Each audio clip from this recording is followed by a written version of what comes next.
ఎకరానికి 30,000 అయింది సార్ మన ఖర్చు. యూరియా కట్ట బ్యాగ్ లో నేను 500 చేసుకున్నాను సార్. మీ ప్రభుత్వంలో కట్టలు ఎక్కడ పడితే అక్కడికి వచ్చింది సార్.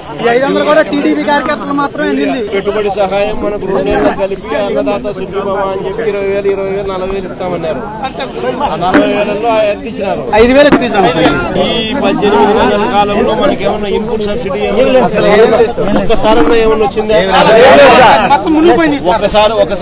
ఒక్కసారి కూడా రాలే. అసలు ఈ క్రాప్ చేయడమే లేదు సార్. ఈ క్రాప్ చేయడం లేదు. మీరుండగా వాలంటీర్ వ్యవస్థ ద్వారా మీరు చేసిన పని నెంబర్ 1 సార్. అది వాళ్ళు ఉండమంటే అప్పుడు మునిగిపోయింది సార్. నిరుడు మునిగిపోతే నాకు సమాధానం లేదు సార్. నిరుడు పోయింది సార్. పోయిన పంటకి ఇప్పుడు లాస్ట్ టైం పోయిన పంట పోతే కూడా అప్పుడు కూడా పట్టించుకోలేదు. ఇప్పుడు పట్టించుకోవాలి. ఇప్పుడు పట్టించుకోవడం ఇప్పుడు పట్టించుకోవడం. ఇది వరుసగా 2వ సారి 3వ సారి జరగాలి. సెకండ్ టైం ప్రభుత్వంలో ఎప్పుడు పట్టించుకోలేదు.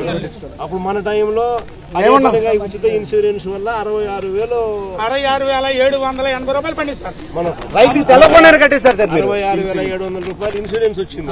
ఉచిత పంటల బీమా మొత్తం అంతా కట్టేశారు సార్. మళ్ళీ 13,000 కూడా పండి సార్. రైతు భరోసా డబ్బులు ఇన్సూరెన్స్ డబ్బులు వచ్చినాయి. పంట ఏదైనా జరిగిపోతే ఇన్పుట్ సబ్సిడీ సమయానికి వచ్చింది. ఇన్పుట్ సబ్సిడీ డబ్బులు కూడా సమయానికి వచ్చినాయి. యూరియా లేకపోకుండా మనం 240 రూపాయలకి తక్కువ రేటుకే ఆ రోజు ఇంకా తక్కువ రేటు ఆర్బీకే ద్వారా పిలిచి ద్వారా తక్కువ రేటుకే మనకి ఇచ్చే కార్యక్రమాలు పూర్తిగా అసలు రైతులు పట్టించుకునే పరిస్థితి లేదు.